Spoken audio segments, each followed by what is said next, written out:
Man of masses NTR, mass director Prashanth Neel combination లో వస్తున్న crazy project dragon.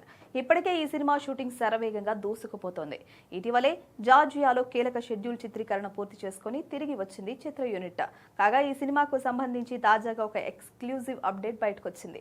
ఈ చిత్ర తదుపరి షెడ్యూల్ హైదరాబాద్ లోని రామోజీ ఫిల్మ్ సిటీలో ప్రారంభం కానుంది. ఇది చాలా లాంగ్ షెడ్యూల్ అని, సినిమాలోని కీలక ఘట్టాలను చిత్రీకరించనున్నారని సమాచారం. ఈ షెడ్యూల్ అంతా భారీ యాక్షన్ సీక్వెన్స్లతో ఉండబోతోందట. బ్లడ్ బాత్ లెవెల్లో ఉండే హై వోల్టేజ్ యాక్షన్ సన్నివేశాల కోసం ఎన్టీఆర్ కాస్త గట్టిగానే కసరత్తులు చేస్తున్నాడు. ఈ సినిమా కోసం తారక్ చాలా వెయిట్ లాస్ అయ్యాడు. లీన్ లుక్ లో కనిపించబోతున్నాడు. సలార్ తర్వాత ప్రశాంత్ నీల్ చేస్తున్న సినిమా ఇది. అందుకే డ్రాగన్ అంచనాలు పీక్స్ లో ఉన్నాయి. నీల్ కూడా తనదైన మార్క్ ఎలివేషన్ తో ఎన్టీఆర్ ను ముందెన్నడూ చూడని విధంగా వెండి తెరపై చూపించబోతున్నాడు.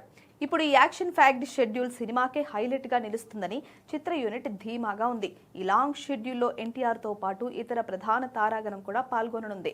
Prashanth Neel making style, NTR performance తోడైతే బాక్సాఫీస్ వద్ద రికార్డులు తిరగరాయడం ఖాయమని ఇటు ఫ్యాన్స్ అటు ట్రేడ్ వర్గాలు నమ్ముతున్నాయి. మరి డ్రాగన్ ఎలా ఉంటుందో చూడాలి.